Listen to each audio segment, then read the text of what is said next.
Okay, guys, we're live. Welcome to the stream. Somebody please put in the comments if you are here, if you can hear me yet. Trying to test out a new setup here. Want to make sure the audio is good, but we're going to be talking a lot of different topics today. Mostly we're surrounding the spending involved in FPV, how much you are spending, and what that means to everybody around you. Are you spending as much as everybody else? What is everybody else doing? What is the average spending that everybody is doing? That's exactly what we're going to be talking about today. So can you hear me? Okay, Chet Max says that it is good. So we are going to go ahead and get rolling. This is the new setup, guys. So I'm going to go ahead and just start talking. Let everybody start to roll in. I have no idea with this new setup how many people are actually on the stream. So that's kind of interesting to see. Oh gosh. I need to turn off the all right, Big FPV is here. How's it going, brother? RC Ritter was in the chat earlier. We're gonna let some of those guys roll in, but what do you guys think? I want you to let me know in the comments what you're thinking about your spending in FPV. Do you even monitor it? Is it something that you just don't even want to look at? Would you be terrified if your spouse actually knew what the actual spending, or if you even knew? That's what we're going to be talking about today, guys. We're going to really try to get to the root of, is this hobby cheap or is it expensive? And really that comes down to what you're comparing it against to. Because those of us that have been in a lot of other hobbies, pretty much every hobby I've had prior to FPV was a lot more expensive than FPV. I used to, like modding my cars, like putting on performance parts, suspension, full coilovers, supercharger, forged rims and tires, and all other kinds of goodies. And in comparison to anything to do with cars, FPV is pretty dang cheap. I used to be quite a bit more into video production and stuff of that nature. And FPV is remarkably cheap in compared to all of the video production goodies that I used to like to accumulate. Now I'm only down to one camera. It's a decent body. I use a full frame Sony A7 III. That's what you're looking at right now. But it's not the most expensive camera I've ever owned, and I only own one camera right now, and this is it. I used to be excited about a $3,000 camera, but now I'm excited about a $50 camera. The new Nebula Pro is the camera I'm the most excited about, even though I do want the new Sony. I think I'm going to stick with the one I have and spend the rest of my money on FPV. So, there's been plenty of other hobbies out there. If you have a hobby that you used to participate in that is way more expensive than FPV, leave me in the comments what that is. Market Zero says, thanks to Doge, it doesn't even matter. Yes, Doge is going up to the moon. My only regret with Doge is that I didn't buy more. I really just did that as a test. So I just got a small amount. But it's going to get me probably enough profits to buy another set of DJI goggles. I mean, that'll be nice, but I don't really need any more of those, so I'll have to find out something else to spend with it.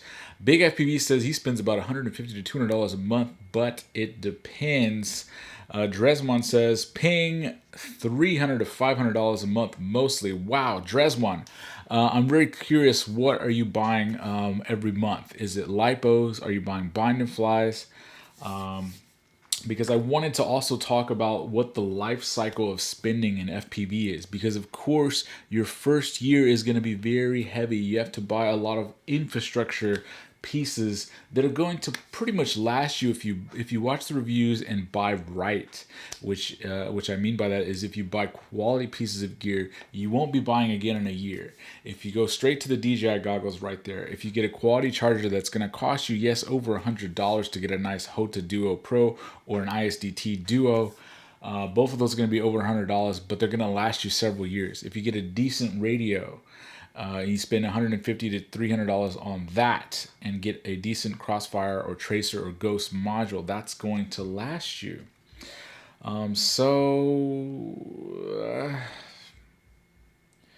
So what do you think, guys? Is it worth it to really invest that money, or is it worth it to dip your toe? And how fast did it escalate for you?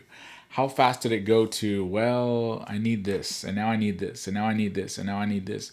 You know, after you have all the pieces that you really need to fly, after you have your radio, after you have some packs, after you have a charger and goggles and everything else, you realize the bottleneck now is not money.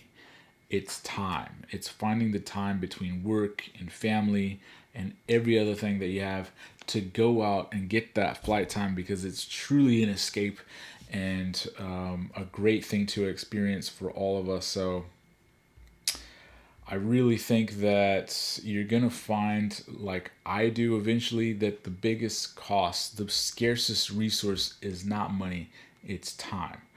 Now, for those of us that are really, really young, maybe you're not quite into a career yet. Yes, okay, money is going to be a bottleneck, because it may be cheap compared to some hobbies, but there is real money involved. The goggle setup that I run, with the antennas, with the analog module, with the goggles themselves, is $700. That's not nothing. And sometimes the stuff is hard to find, right? You can be grounded on the bench. So that's why I always recommend that you have enough spares to keep yourself going, keep yourself up in the air. So now that you guys have started to trickle in, let's go over the poll results. RC Ritter is here. What's going on, man? Let's dive into the poll. So 430 of you guys voted in this week's poll. My goodness, check out the results over here. I'm really thankful for all you guys participating. These polls have become very popular, so be sure the polls are always going to come out on Saturday. Vote in the poll. That's going to be the main discussion point of the live stream on normally Tuesdays, shifted to Wednesday for this week, but it'll be back to Tuesday, 7:30 Central Standard Time starting next week at the normal time. So here is the breakdown. And the question was for this week's poll, what is your annual spending in FPV projected to be this year? So the categories were $0 to $500, and 17% of you guys were falling in here, almost a fifth. The next round up is $500 to $1,000. 33%, a third of you guys are spending $500 to $1,000 on the year, which equates to about $50 to $80 a month. So very reasonable. Those are probably the long-time pilots that are essentially just replacing props, batteries, and things as they break. People that are already in the hobby. The next round is $1,000 to $3,000. This is your hardcore, serious hobbyist right here. 36%, the largest group fall into this category, $1,000 to $3,000. So that means most of the people in this category are spending about $100 to a little over $200 a month on FPV. That's not just replacing props and lipos. That's buying a new bind and fly every other couple of months. That's trying out different modules, trying out different antennas, really getting hardcore. A lot of racers could fall into this. A lot of serious freestylers could fall into this. That $3,000 to $5,000 bracket only had 9%, so less than 10% of the people fall in that category. And then the final category. Now, this is only the final category because YouTube polls only allow 5 options. So I would have liked to have 7 or 10 different options. I would have really liked to know how many people spend over $20,000 a year. If you spend over $20,000 a year, please let me know in the comments. I really want to know what you're doing. I'm sure that involves people that do a lot of traveling for FPV. Now, that $5,000 and up, which is the no limit, make them say, oh. Spending range, only 6% of you fell in there. I have to admit, I fall in there. I do spend quite a bit on FPV, of course, largely due to the channel, but I really don't buy a ton of stuff that I wouldn't have bought without the channel. Before I had the channel, I've been flying for a few years, and I really do just like trying everything that comes out. So the channel was really just an excuse for me to kind of talk about it, build a community, have people to talk about with it, because nobody that I know likes talking about this stuff. So the only people I can talk about it with are you guys. So thanks for joining in. It's just me and you guys, right? So really interesting poll results this week. A little bit surprising. I was kind of expecting, okay, I did expect that bell curve to kind of encompass the $500 to $3,000, right? So that's the bulk of our bell curve right there. But I was a little surprised at how many people fall in the under $500 category. And I was also a little bit surprised at how few people fall in the over $5,000 category. I thought that was going to be quite a bit. In fact, I really thought that I was going to need several more brackets. I would have liked to have a $10,000 and up and a $20,000 and up. So Chet says that he just got into racing. Budget has really increased while I experiment. Well worth it as long as you make the best educated purchases. Yes, absolutely. Racing can get costly. The Houston crew, hosted several big names in racing this past weekend. We had both champions. We had the champion of multi GP, Soren Fat Kid down from I can't remember where he came from, and then we also had Heads Up Evan Turner, the champion of the ESPN DRL show. He came down, flew 4 nights in a row with us. I got lots of footage, so there's going to be a lot of episodes on that content coming out very soon. It was a pleasure to meet those guys. We also had Chief was here, Alex Campbell. He was an awesome guy to meet. We had some of the folks over from C'est La Vie FPV coming from Louisiana next door. Kelvin was here, and Ron, and some of those guys. So we had an awesome time. And Houston experienced a ton of rain over that period. So we were actually able to race every day, but everything was soaking wet. So we were racing on wet ground and puddles. And I broke 3 ESCs, 2 flight controllers, an arm, and my spirits, all in about a 2-day period. So that was a very costly weekend in racing. I haven't broken that much stuff in the past 15 months. So I broke more stuff in 2 days than I did in 15 months, but it was a blast, and it was really great to meet all those guys.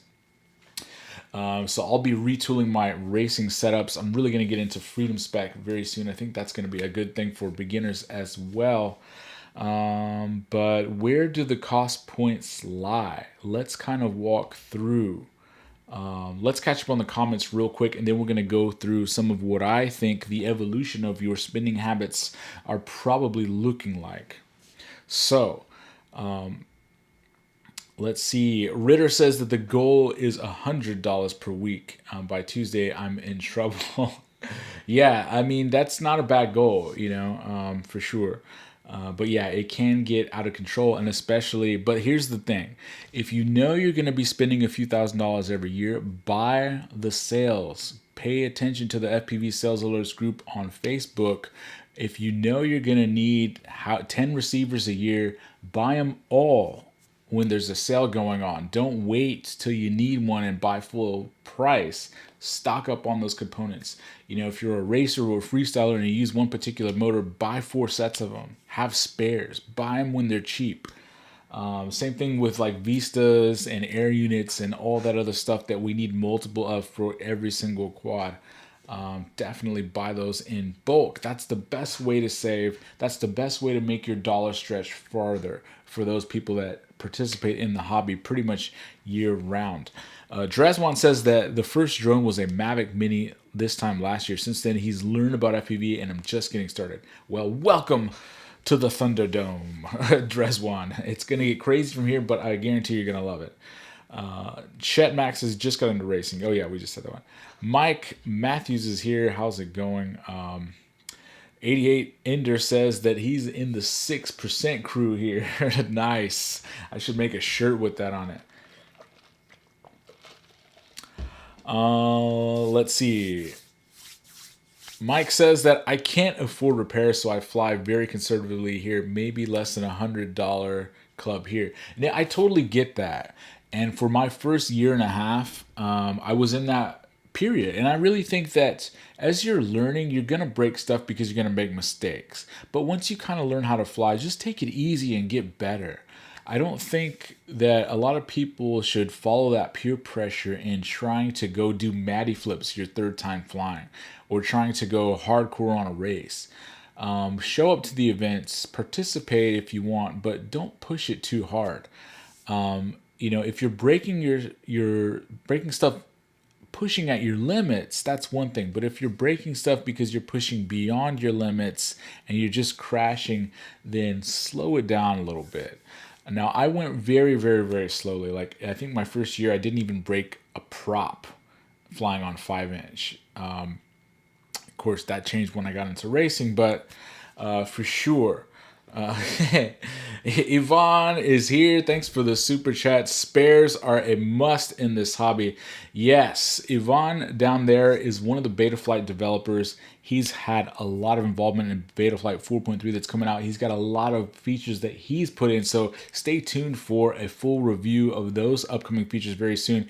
And Yvonne is also the designer of the open racer frame that you've seen on the channel a few times. I'm working on a full review that's going to come out very soon.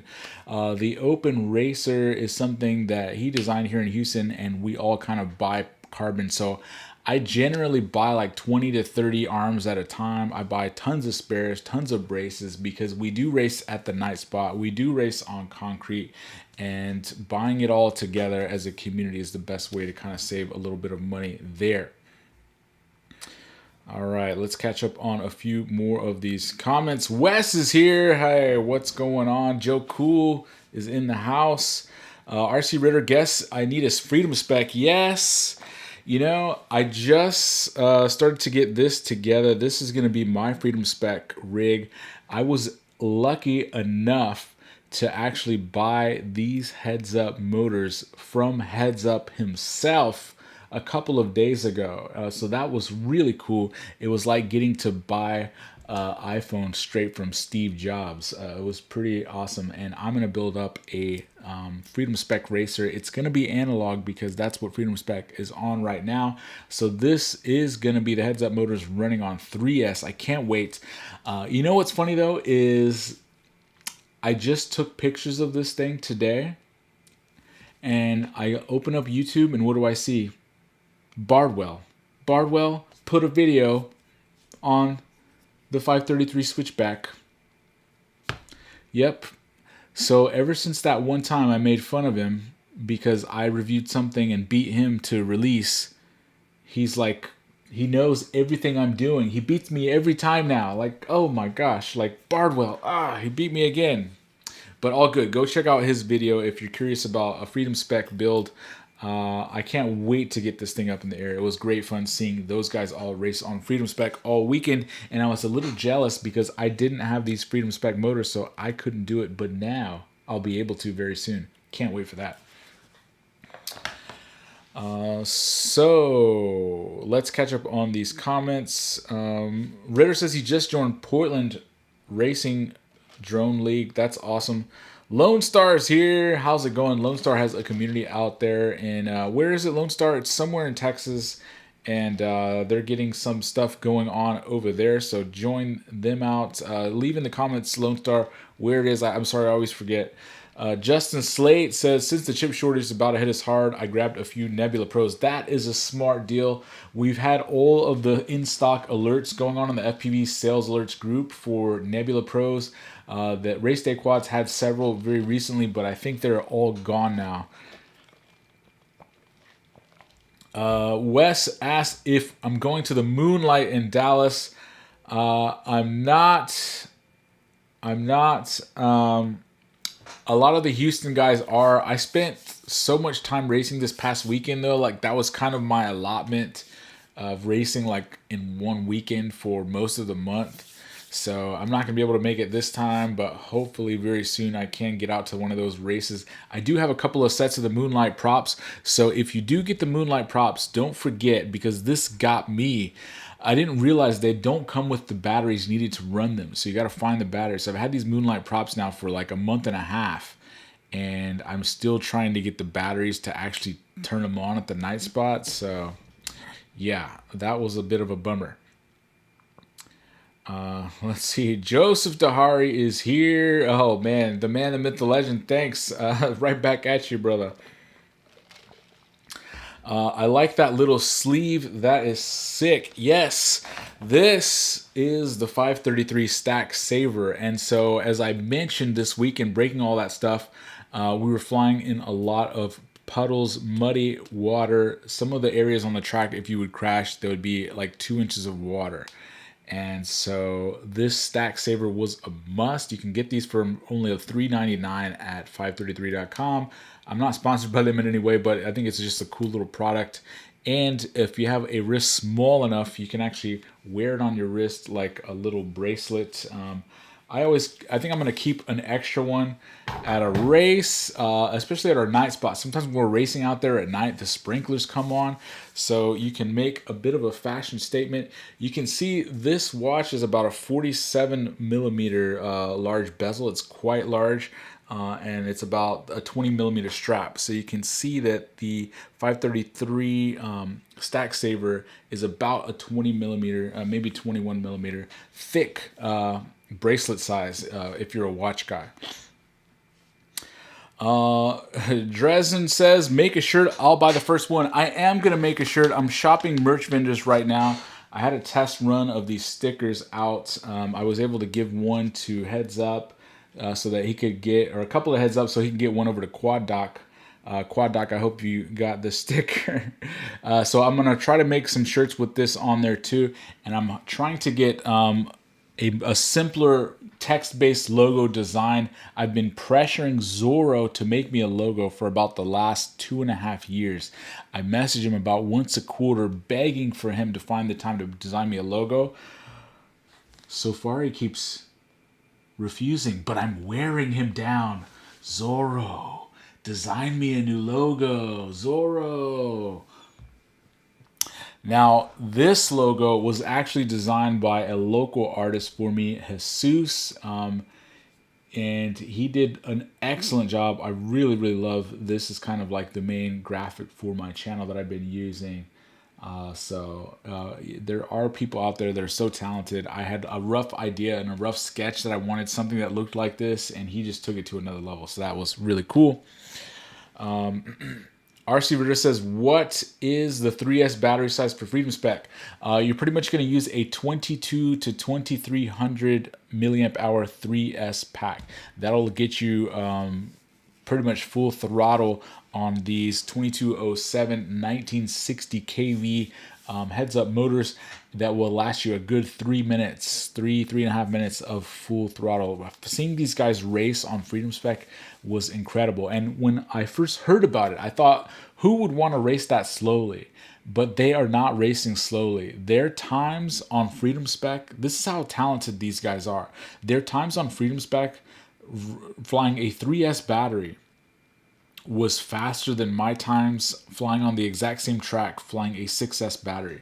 So you think, oh, they're going super slow. No, they're going a bit slower, but they're still going faster than I can go on 6S. So it's crazy how talented are. Yvonne actually was able to beat Heads Up. So spoiler alerts, at the big Freedom Spec race in Houston, Yvonne came out on top, taking the win over DRL champion Heads Up. So congratulations to Yvonne for doing that. That's pretty impressive.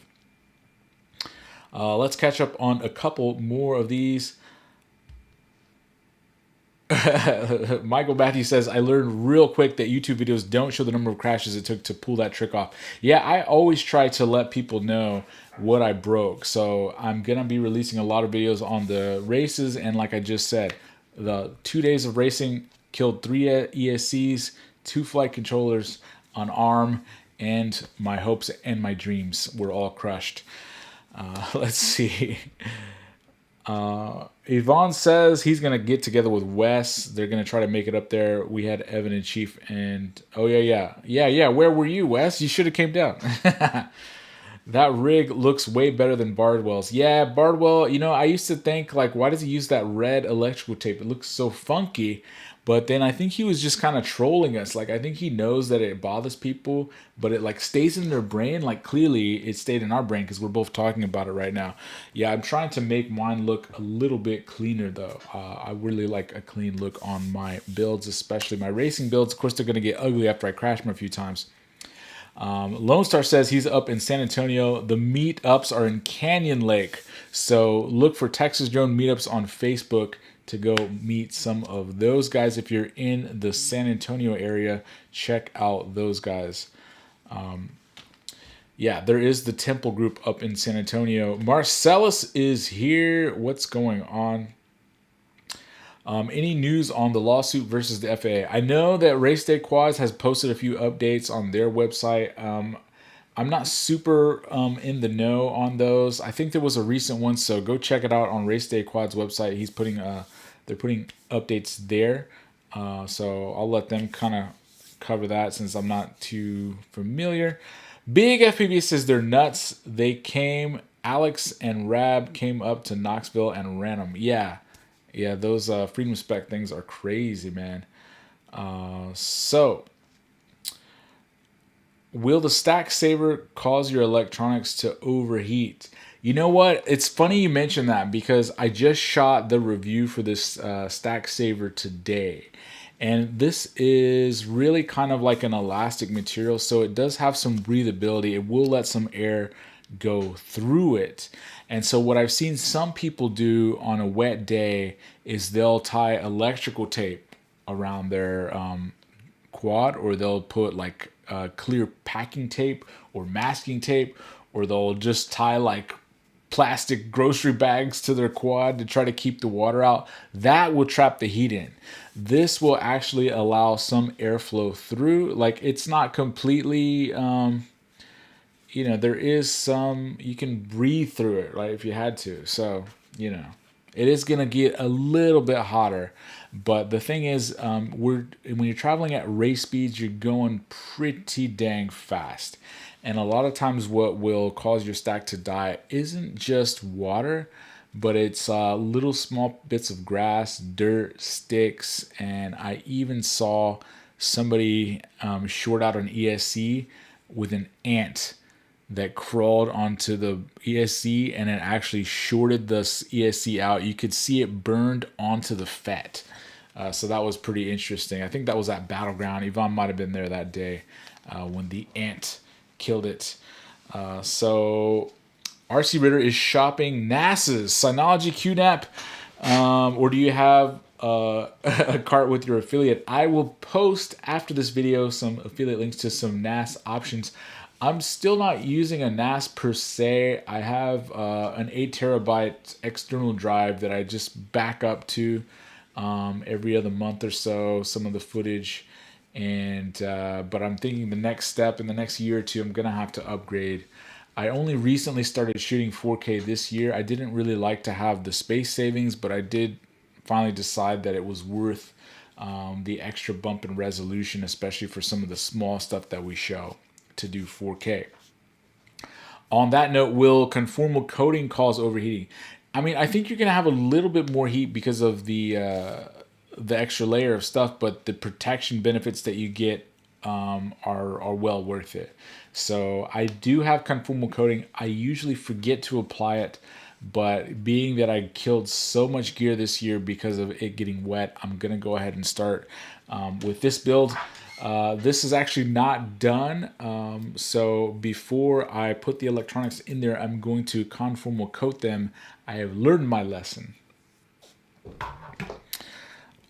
88 Ender says, I've flown in snow with painter's tape. Yeah, too much conformal will cause overheating. Yvonne, if he's still in there, is the king of conformal coating. He literally goes chasing wakeboarders and flies tiny whoops into swimming pools. And he always has them survive because he conformal coats the crap out of all of his gear. Are those 533 2207s? And if so, do they use a C-clip to save weight? They do use a C-clip. I don't know if you could see the bottom of there. There is a C-clip on these motors. That is an annoyance to some. It does make them a bit lighter. The bells are really nice construction. I will say this though. Each motor has an extra 2 C-clips. So if you're worried about losing that C-clip when you take it off, every time you buy one motor, you get a total of 3 C-clips, one that's installed and 2 spares. So if you buy a set of 4 motors, you literally have 8 extra C-clips. So I was a little bit worried about the C-clips at first, but seeing how many spares it comes with, I'm not really that worried about it. Okay, so let's review the poll results really quickly, and then we're going to get to some of these comments. Wes just asked a really good question, which is, what is the best component to cheap out on? So we're going to get to that in just a second. That's actually a really good question. So here is kind of the life cycle. Just to review, here is the poll results. Most of the people are in the $500 to $3,000 spending range. We have very few that spend over $3,000, only 15%, and then we have about 17% that spend $500 or less. So here's the product's life cycle of being an FPV. Your first year is going to be your most expensive, as it says right down here. That's going to be the year that you buy your goggles. That's going to be the year you buy your charger. That's going to be the year you buy your radio. That's going to be the year you buy your first round of lipos. So you're really setting up the infrastructure in allowing you to fly FPV and learning how to fly FPV. In that learning, I always say most people are due for about 500 crashes when you're learning to fly FPV. Now, if you can get simulator, you can knock about 400 of those out of the way by getting them done virtually. So I do recommend, as a cost savings and time savings, to learn in the sim, but that's no substitute for real flying. It's just helping to get that muscle memory and helping to know how to react in certain scenarios. So the second year is probably going to be your cheapest. This is when you have all those pieces of infrastructure. Your lipos you just bought last year, if you didn't abuse them, are probably mostly still good. So you may have to buy a few more lipos. You're going to have to buy some more props. Maybe you'll buy a couple of spare parts, motors and cameras and whatnot that you may have broken. But everything's going to be good. You're still learning by this point. Now, in my terms, these milestones happened every year. If you fly less frequently or more frequently, that time could be accelerated or lengthened. So it may take you 2 years to bridge this gap, or if you fly like every day, if you're super hardcore, you may reach this point in like 3 months. So that just depends. So this is just roughly the life cycle milestones. So the second one, I'm just saying second year, it could be 3 months into you, depending on how much you actually get into FPV. This is probably going to be the cheapest. This is when you know how to fly. You're not pushing, you're just enjoying the freestyle. You're just enjoying getting out there, getting the packs, being able to fly 10 packs in a row without crashing, going home, getting that sweet hour of flight time. That's really going to be a great time. And then what's going to happen? Your third year is going to come around, and then it's Wu-Tang time, where crash rules everything around me. Cream, where the FPV companies are going to be getting the money from you. That is going to be your expensive time. So if you're a freestyler, this is when you start trying to learn juicy tricks, when you start trying to emulate Mr. Steele or Matty Stunts or any of these other crazy guys that are out there now. Or if you go down the racing path, this is whenever you start trying to compete, where you start building up 3 to 5 to 6 quads, depending on how much you break at a race, and taking them out there and throwing them around the track every weekend. So first year is very expensive. Second period is going to be cheap, where you're refining your skills. The third is where you really start to send it. And then some people kind of stay there. Some people fizzle out during this time period. And some people realize, okay, I'm not going to continue with some of my other hobbies. This happened to me. I'm not going to continue modding my car. I'm going to spend that money on FPV. I'm not going to continue buying 100 lenses. I'm going to sell all of my Canon red ring glass. I'm going to sell all of my Canon bodies. I'm going to consolidate down to like 2 lenses is all I have right now. And everything else is going to FPV. So that's when you get into no limits. That is the 6% category that we talked about here. The people that are $5,000 a year or more. The people that are saying, look, this is my main hobby. And my biggest roadblock, my biggest obstacle is not money, it's time. So I want to have everything assembled to be able to maximize the flight time when I do get a free moment, when I do get an afternoon to myself to go fly. I don't want anything to be able to stop me. So that's why, check this out, guys. This sits under my bench right here. I have cables in here, receivers, VTXs, antennas, XT30s. Like, I got tons of spares. This is only a fraction, but this is the one that I keep at arm's reach at all times. And so, like, if I need a new receiver, it's there. If I need a new motor, it's there. If I need a new camera, it's there. If I need a new DJI unit, it's there. Because my biggest obstacle is getting the time available. And so when I do have, my family's going to go do their own thing, right? They're going to go have a girls' weekend or whatever.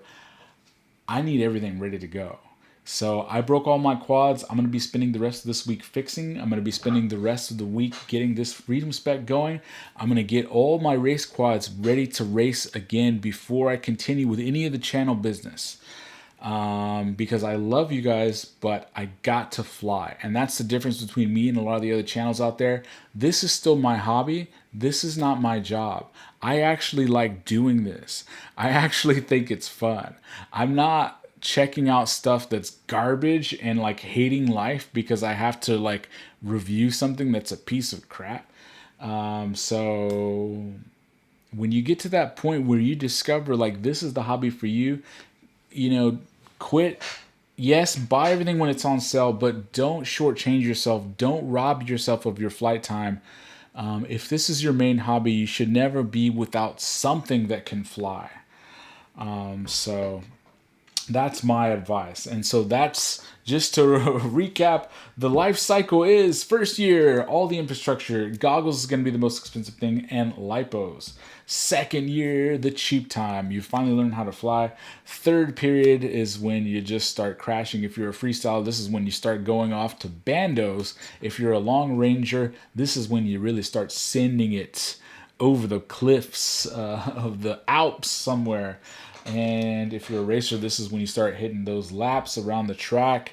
And when you decide to commit, just commit and enjoy it. Don't worry about, I'm guilty of this.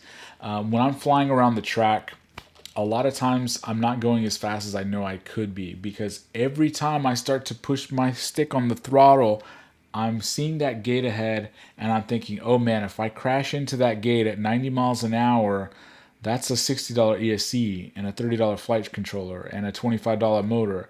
And I'm doing the mental math as I'm trying to process the information coming at my eyeballs at 1,000,000 miles a second. And I back off and I hesitate, and the people that I used to be competitive with are passing me by because they're getting better stick time. They're getting those nerves out the window. They're not worried about braking. And so I'm a little proud of myself for breaking everything this weekend, even though it was annoying that I'm going to have to fix everything. That means that I was actually getting into it and enjoying myself and having a blast. And yes, I exploded all my quads in front of all of the top racers and I failed miserably, but it was still a super fun time. So let's catch up on the comments now. So let's get to Wes's comment. What would you say is the best component to cheap out on? Motors, flight controller, or something else? I think that the main thing not to cheap out on is, in my opinion, your camera. Don't cheap out on the camera. Don't cheap out on the ESC. Flight controllers are mostly all the same. So if as long as you get one that has a decent layout, don't spend a ton for it. In fact, I like to get the combos. For a lot of my own builds, I use the Mamba stacks because they're just very affordable and they work pretty well. Now, if you're a hardcore racer, you may need something a little bit more expensive, but I've used Mamba stacks in a lot of my racing, and they usually hold up pretty good. And so you can get a whole entire stack with a 40 amp 20 by 20 ESC for about $60. I think motors are the next thing to cheap out on. In 2021, even the cheapest motors perform very, very well. So I see a lot of people racing with budget motors and a lot of people racing with premium motors.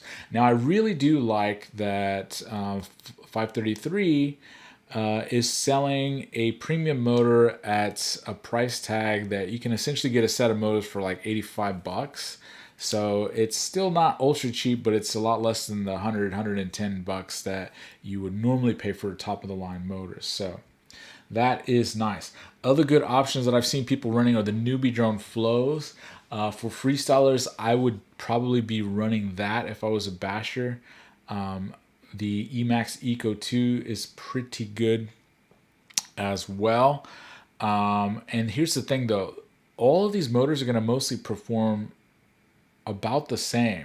So what you pay more for is you pay more for a bit of the construction. So you're going to have better bells, better bearings, better magnets, stuff like that. And it really depends on what type of a crasher you are. If you are the person that when you crash, you're crashing hard. If you crash full speed into a pole, I don't care if you have a $12 motor or a $30 motor, it's going to be dead either way. So if you're that type of person, you may decide, I'll just get cheaper motors. And there's nothing wrong with that. Now, I don't crash my freestyle builds very much, so I tend to go for more expensive motors. My favorite are the RCN Power that you can use for racing or freestyle, or the Ethics Moon Boots. Those are quite good too, and they're very pricey, but I don't ever hardly break anything when I'm freestyling, so like I don't mind spending a little bit extra. But if I was breaking a lot, or if I was on a budget, absolutely, save a little bit of money there, save a little bit of money on the flight controller. The max you should ever pay for a flight controller is $30, and if you catch them on sale, $20 is even better. Don't get suckered into paying $40-50 for a flight controller, because they all use either an F4 or an F7, and yes, there's some new ones with an H7, but supposedly we're barely even using any of the processing power on an F7. So I think it's kind of overkill until they actually develop software that can utilize that extra power. So that's kind of where I would save. You can also save on the frames.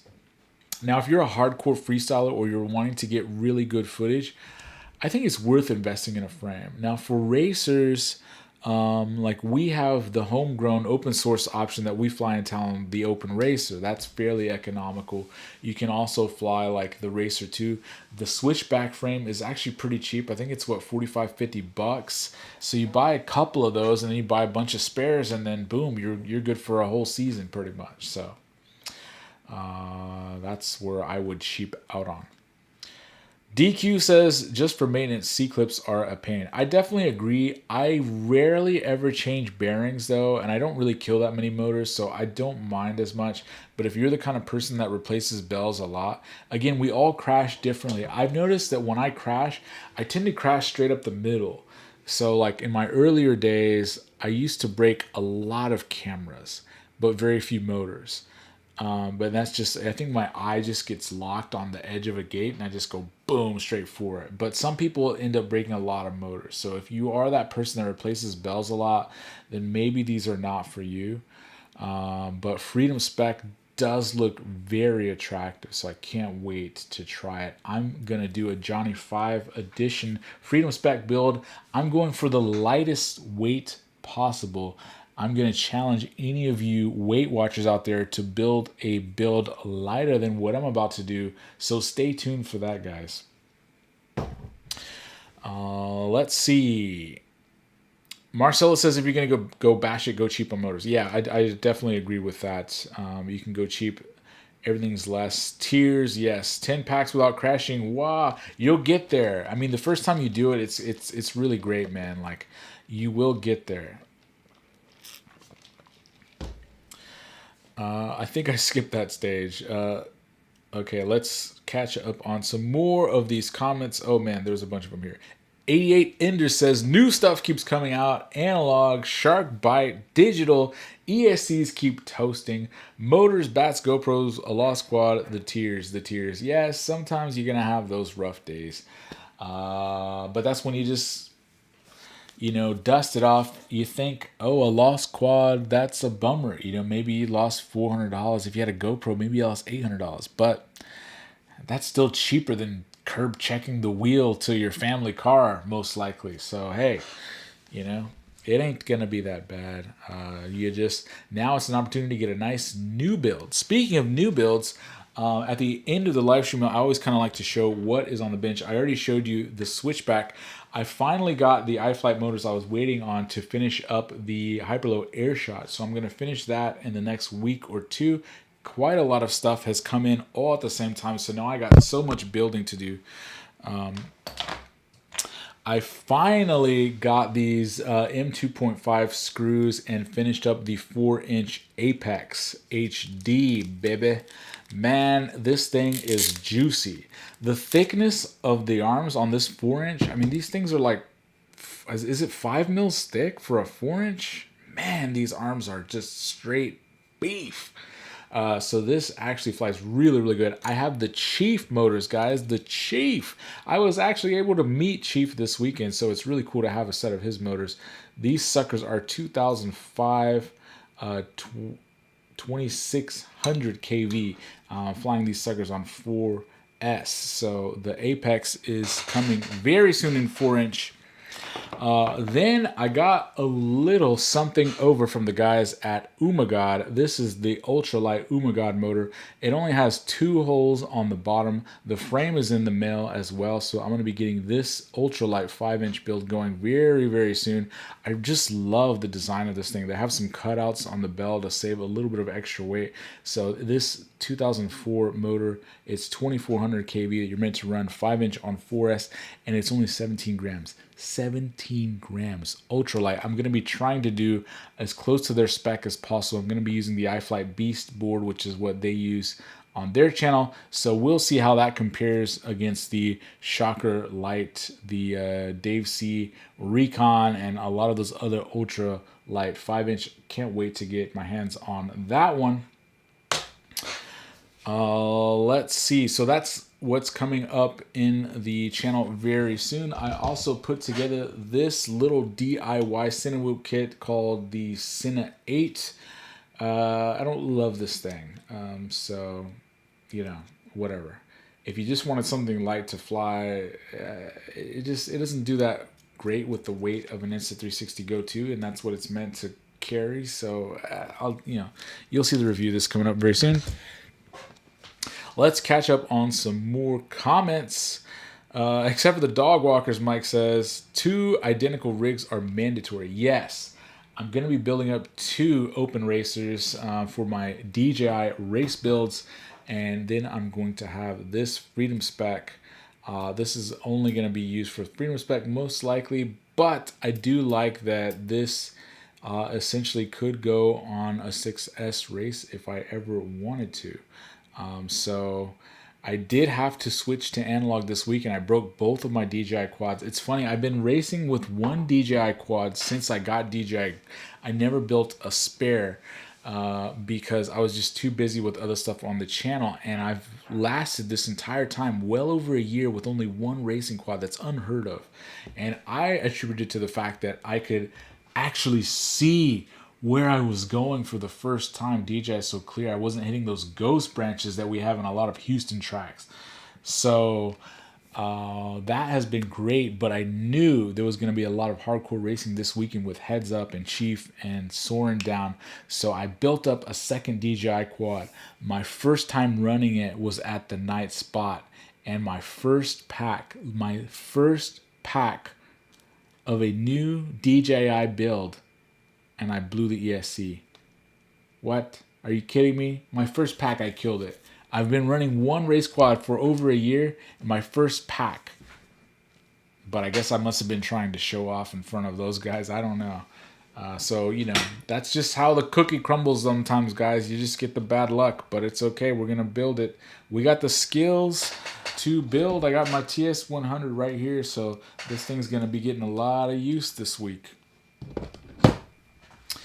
Okay, Manolo the One says, I don't have anything, no FPV, no control. I have a regular drone, and what do you recommend for beginners? I would recommend you get a radio, get on Velocidrone Simulator or Liftoff or both. They're only about $20 each, and start learning to fly. As you're learning to fly, then decide if you want to go with a small quad, a regular size quad. You're going to have a lot of purchasing decisions coming up. So if you really just want to get in the air and learn with something, like the Tiny Hawk 2 is a really good option for indoors.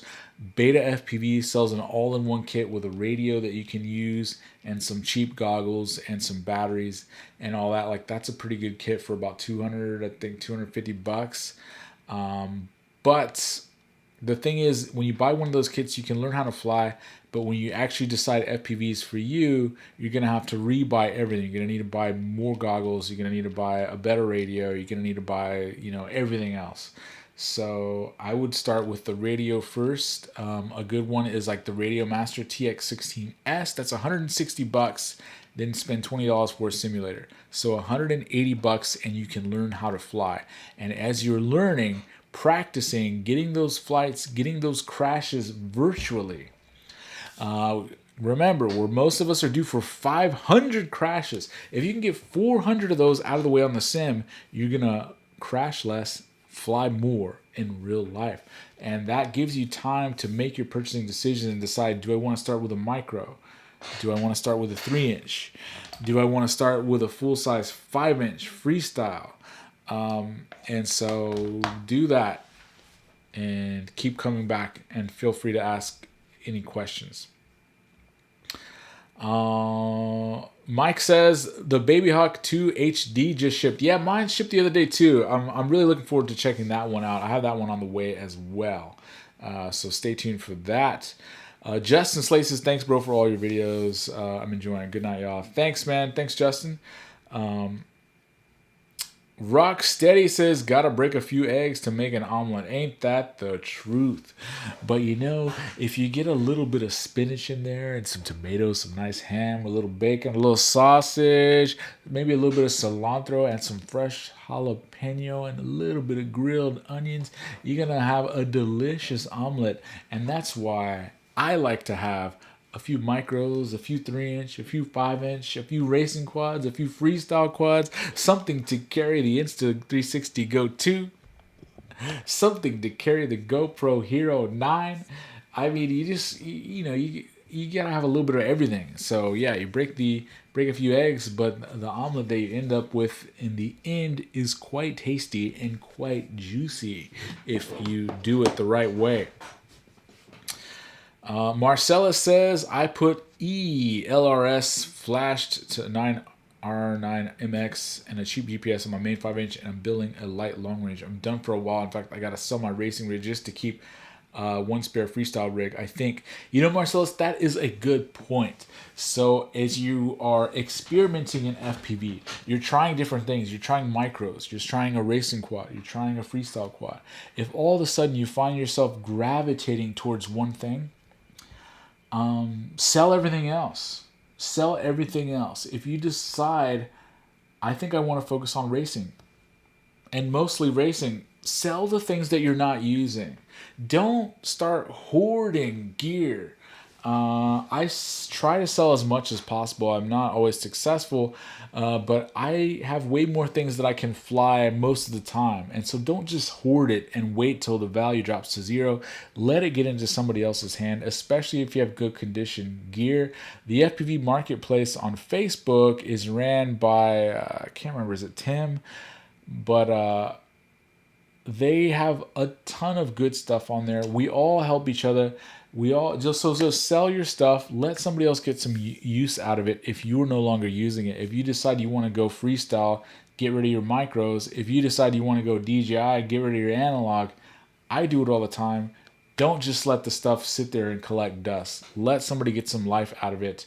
Get a little bit more money in your pocket so that you can focus on the type of FPV that you want to do. Oh man, a bunch of comments. Okay, comments. We got to catch up on these comments. Okay. Marcella says that, how are those old DYS motors that they have on clearance? Yeah, I don't know. I don't really recommend it. I mean, they'll probably be all right for $30, but honestly, like, spend 44, get an Emax Eco 2, and I mean, it's just a newer design, newer construction. Like in FPV, you can run a year behind on motors. You can run a year behind on frames. You can run a year behind on most gear. But I don't recommend going like 2, 3, 4 years behind. Like, stay within about 18 months old for the most part. Now, motors, yeah, you could probably go a little older, and it'll be fine. But you got to think about, like, once they're finally all gone, can you get more? Can you get spares? That's why I try to stick to something that's still in production, especially if you're racing or freestyling and you're using them up frequently. Nothing is worse than needing a new set and not being able to get it. So that's my recommendation there. Don says, I run Mamba stacks in my race builds and most of my freestyle too. I use a T motor for the motors in FC, whatever is cheap at the time, and Caddx Retel cams. Yeah, I tend to do the same thing. That's the other thing. If you can find one setup that works for both freestyle and racing and micros and everything, like, your building is going to be better because you're familiar with the flight controller, you're familiar with the ESC, you're familiar with how to lay everything out. So it's going to save you not only money if you buy all of the same stuff, it's going to save you time in building it up initially, or if you ever have to swap something, you're going to have all of those spares ready to go. Have you flown the blasters? I wonder how they compare. $10 replacement is nice, but the bells separate when I do grinds and slides in the skate park. Yeah, I've not tried the blasters. I have not. They're a little bit pricey, and I don't really kill motors that often, so the $10 replacement isn't really attractive to me. But if you are somebody that does kill motors a lot, I could see how that would be a really good value, but it's just not something I would need. Adam Bomber says, what's good, everyone? What is going down, man? Marcella says, I'm tempted to build a throwaway basher with a set of 1806 or 2205s. Yeah, I definitely get that. A nice throwaway basher. But honestly, the Emax Eco motors, like I was just saying, are so cheap that, I mean, you could build up a really cheap build with like a Source 1 freestyle frame with a set of those Emax Eco 2 motors and like a Mamba stack. You could get a build going for like $160 if you use like a budget camera and VTX and antenna, and it's gonna fly great. I mean, it's gonna fly absolutely great. The interesting thing about that though is that you can, for like $25 more, you can get a Diatone Roma or an iFlight Nazgul, and then you don't even have to build it. So it's like, man, those binding flies are getting cheaper and cheaper all the time. It's crazy. Rowland says, any thoughts on the Newbie Drone Flows 6S motors? I like them a lot. I have a build somewhere right here. I've used them on a couple of builds.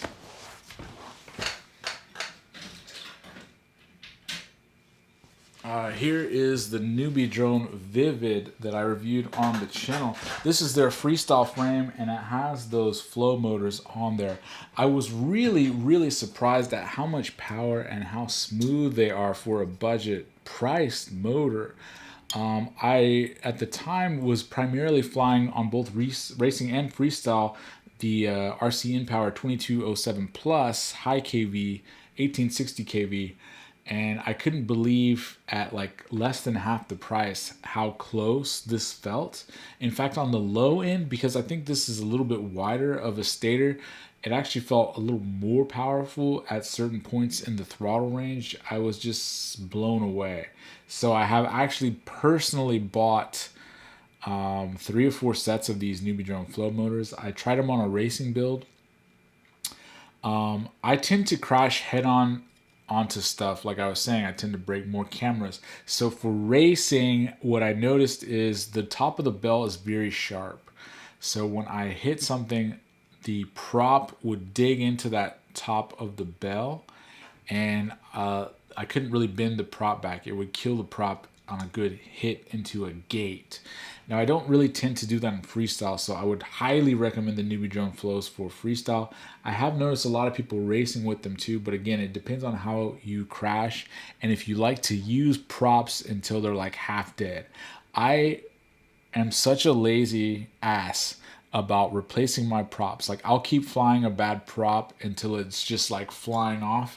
If you, as you might expect, if you were to look in my underwear drawer, you will find, like most guys, you'll keep wearing them until it's just like a piece of elastic, and the cotton just disintegrates. I'm the same way with props, and so yeah.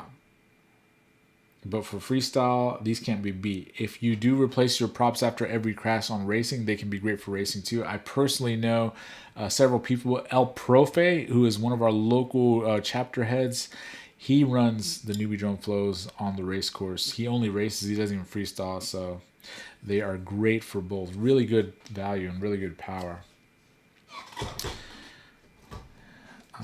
RC Ritter says donuts in the M3 has a much higher potential price tag. Yes, right? That is what I'm saying.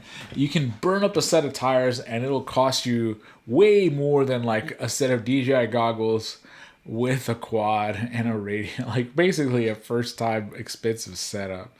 Mike Bergman says that my throwaway quads always end up being $400 to $500 anyway. Are you going to build a 250? Yes, I am going to build a 250. I can't wait. I'm already researching memes for that episode. This is like going to be the Loch Ness Monster Jr., the 250.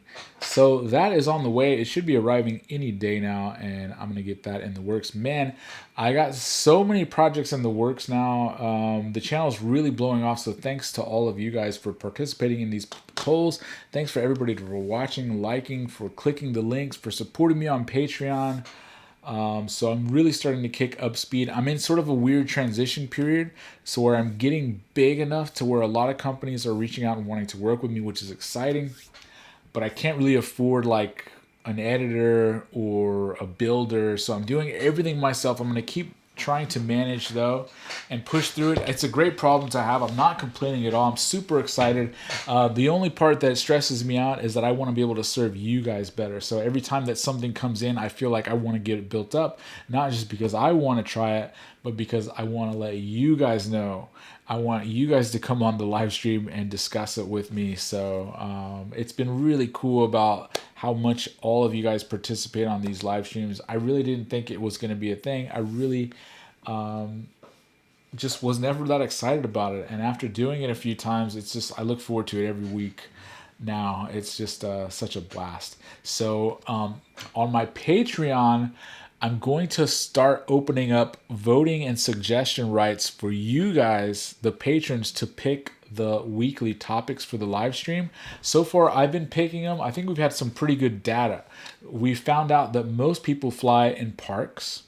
We found out that most people fly 5-inch. We found out that most people do freestyle versus racing. We found out that most people spend between $1,000 and $3,000 a year on FPV, and so we're going to keep extracting all this data to really paint a holistic picture of the landscape of the FPV community and the landscape of the FPV market, so that we can help companies get access to this data and help create products that are going to better serve you. I'm an analytics guy in my day job, and so I can't help but bring some of that to the FPV space, and I really like seeing that data, and I really like being able to talk through it with you guys, and I wouldn't have it if you guys didn't go and vote on the live stream.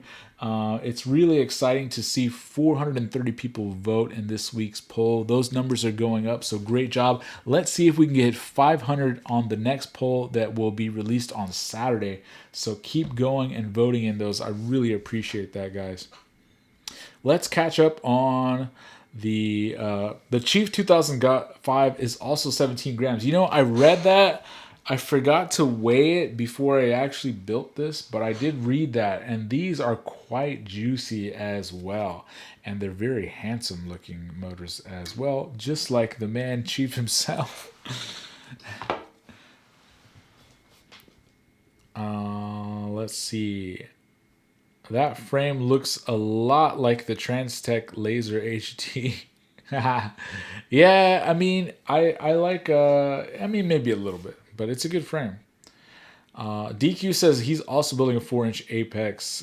By building, I mean starting to get all the opponents and hoping they self-assemble. Yeah. Carlos says you got the tools, you got the talents. Yes, and we also got one big Twinkie.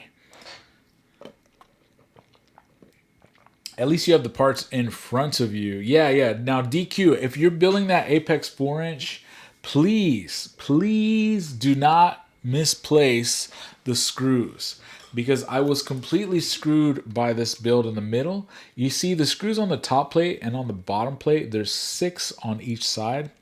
These are M2.5 screws. Now, for some ungodly reason, Impulse RC decided we're going to make this frame built out of a non-standard screw. Now I have 100 of these boxes of M2 screws of all different sizes. I have 100 of these boxes of M3 screws of all different sizes. When you first look at it, it doesn't look like it's any different. It looks like an M2, but it's not an M2. It's a goddamned M2.5. Mother... So, I didn't keep track of these. I was waiting on these motors. I misplaced them, and then I couldn't finish the build.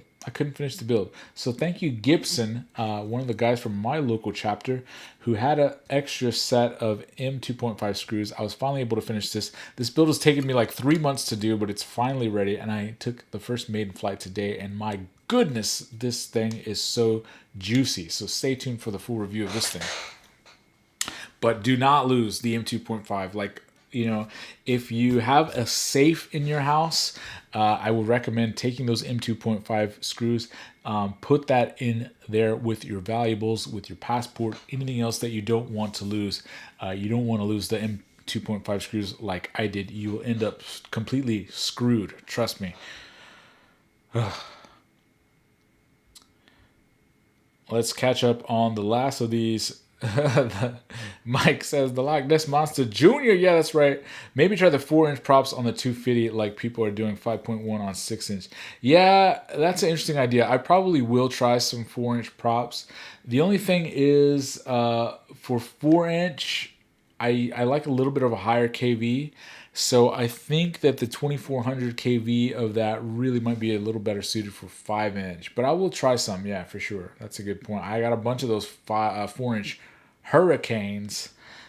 So where is the poll? Heart of America asks. I put the poll on the community tab of my YouTube channel.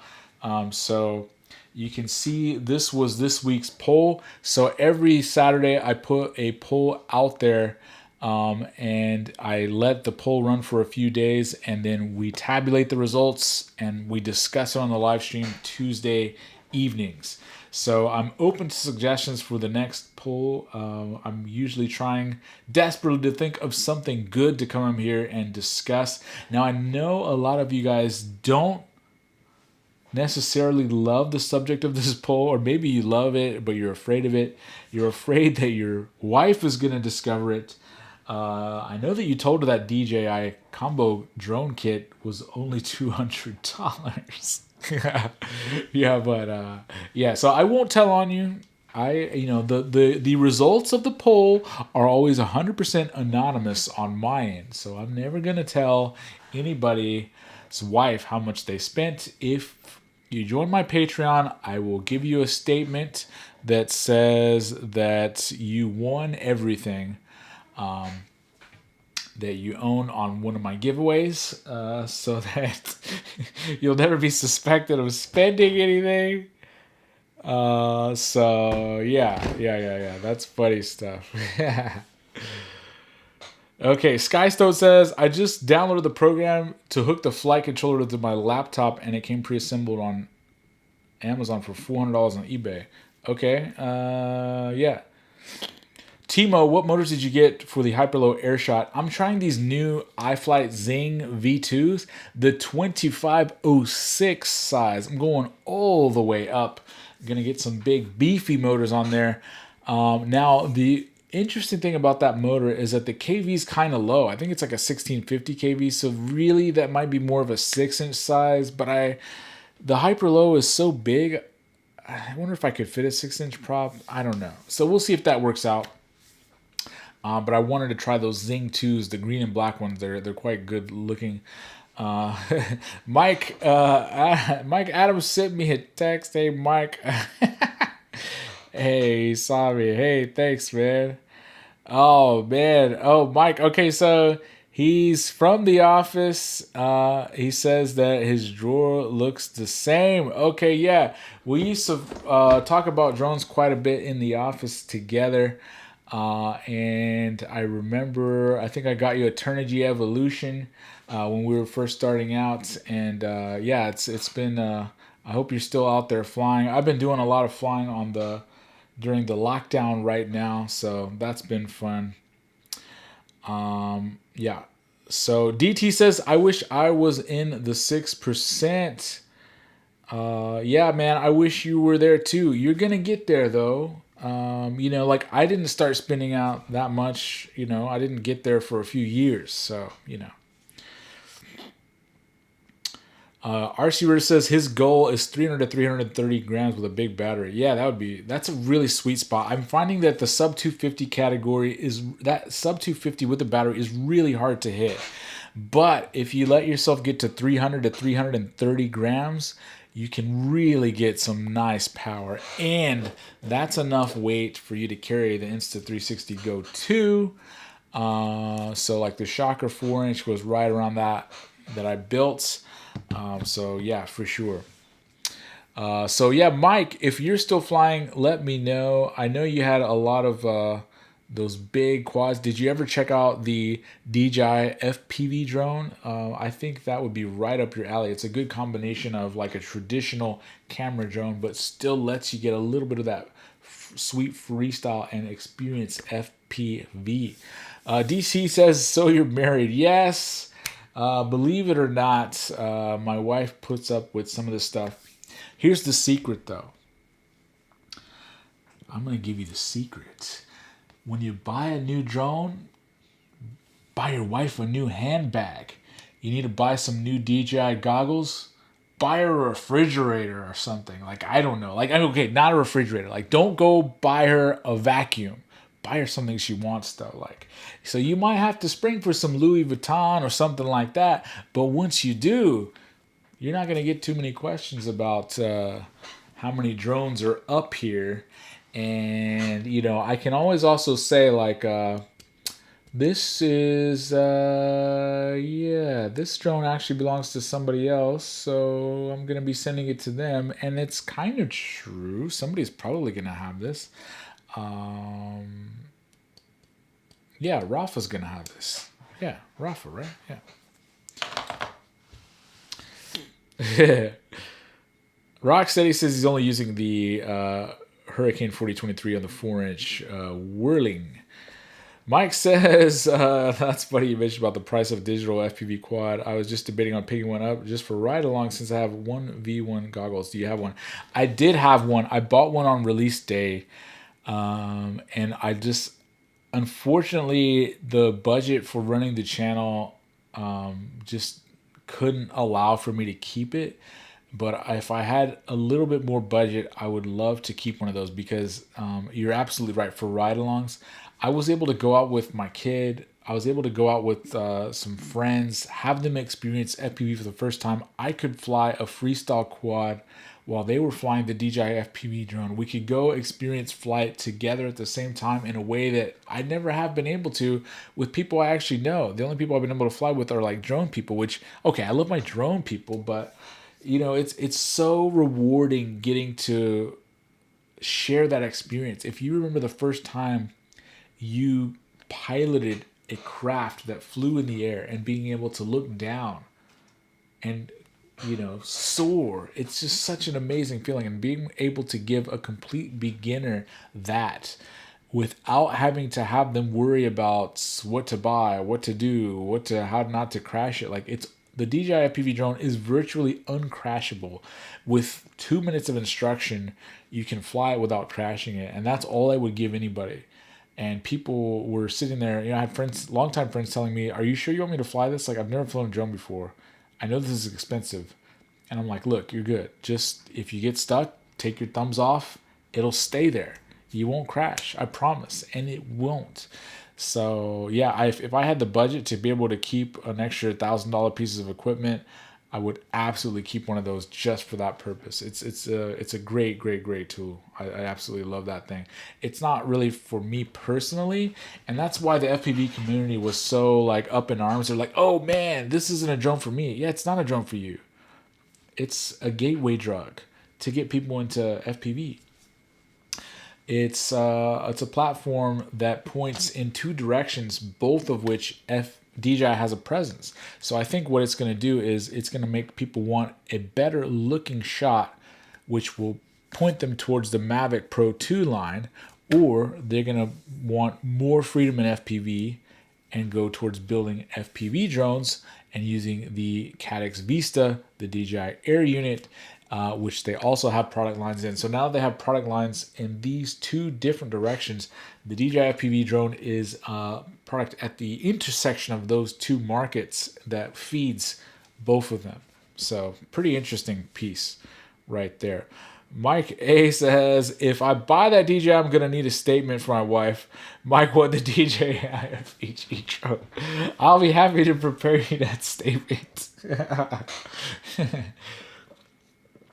Yeah, absolutely. It is a little bit pricey, but if you think about what you get for it, I can't remember. Did I end up putting out a video? Yeah, I did. I made a video calculating if you bought everything that comes with that combo separate. So in other words, if you bought the goggle separate, if you bought the radio separate, if you bought the charger separate, the batteries, the props that it comes with, the spare props that it comes with, the different other little accessories, the drone itself ends up costing like $290, which is like way less than you can build a freestyle quad for.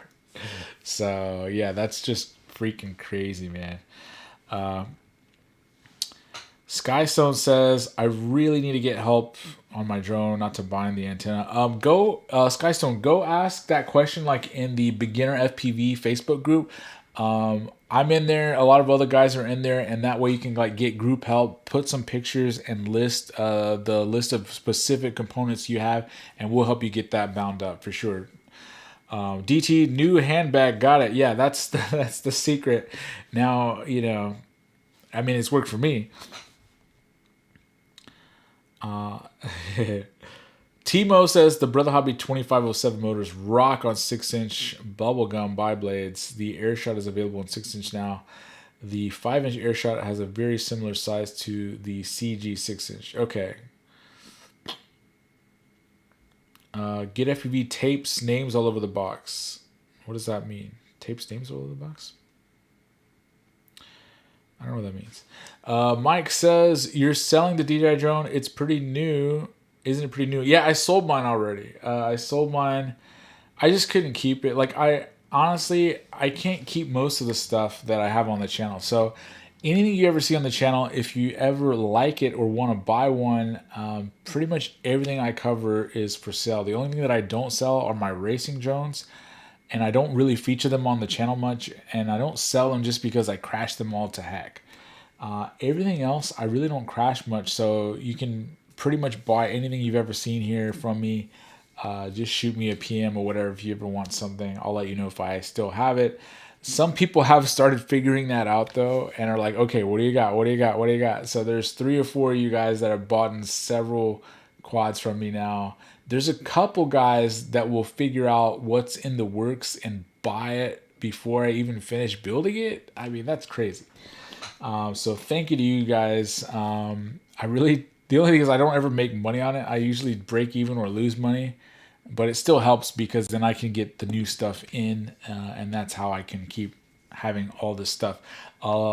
This year particularly, I really started to not like reviewing anything I wasn't interested in. So if there's a bind to fly I actually want to fly, I'll ask for them to send it to me. Sometimes they will, sometimes they won't. But I stopped wanting to review bind and flies I did not think looked fun. So that means that a lot of the stuff on the channel now is stuff that I need to buy myself and build up, and that takes time and that takes money. So that's why I got to sell that stuff. That's why I couldn't keep the DJI FPV drone, because the $1,200 that was tying up could allow me to build 4 more builds or 3 more builds. So that's kind of why.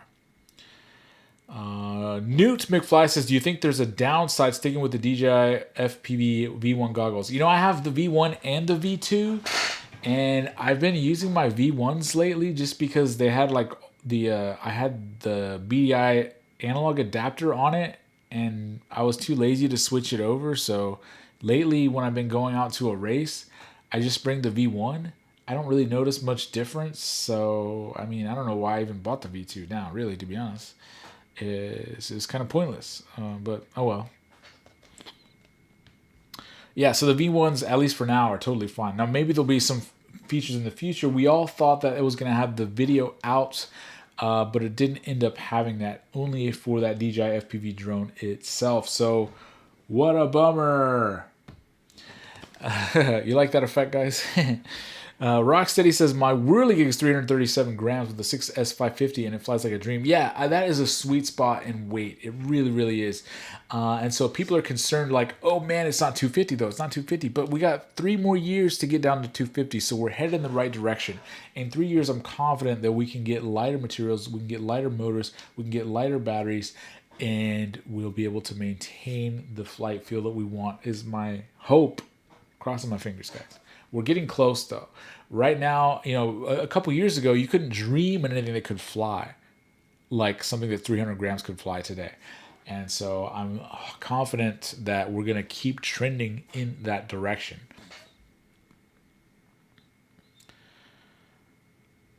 Okay, let's catch up on a little bit more comments before. Oh man, we've gone over quite a bit. I just totally got lost talking to you guys.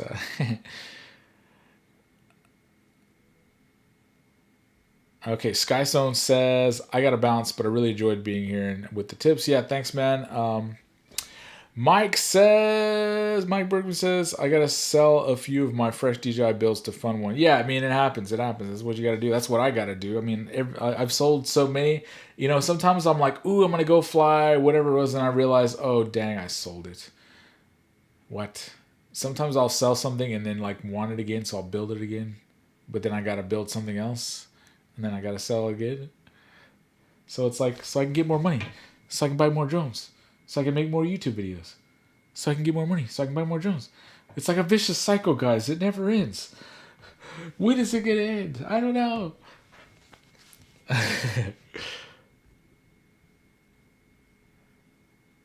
I want to be able to mountain surf with the DJI PV drone, and I hear that the altitude limit screws people out of doing that. Yeah, I have heard that too. So definitely research if you're going to be going that way. Mike Bergman says, don't get me wrong, I have 30 Vista builds. Whoa! I think you might have more Vista builds. We definitely have more right now. I may have had more in my hands, but I definitely can't keep that many. I think Vista builds all total, like if I count Nebula Pro, maybe I have 12 right now or 14. I don't know. I need to get rid of some more. I have sold several lately, so I'm trying to be better. I don't want to go on an episode of FPV hoarders. Like, that's not my goal. I don't want to have a giant quad wall like UAV Futures. Like, if I have a giant quad wall, then no, that's a problem. I need to get rid of them. Stop hoarding. All right. All right, we're about to wrap it up, guys. I'll answer the last few comments, then we're going to wrap it up.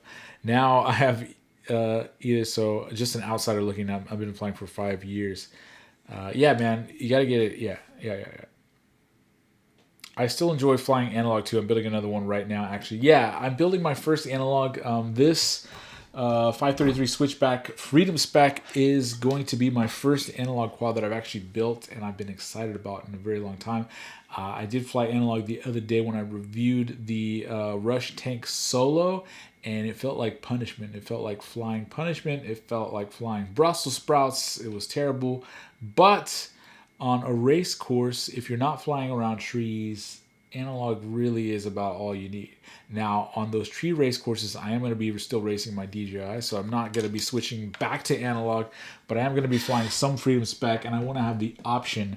If I ever go to another race where there's water everywhere, I think I'm going to just go analog right away and just not risk my DJI builds because it's just too expensive.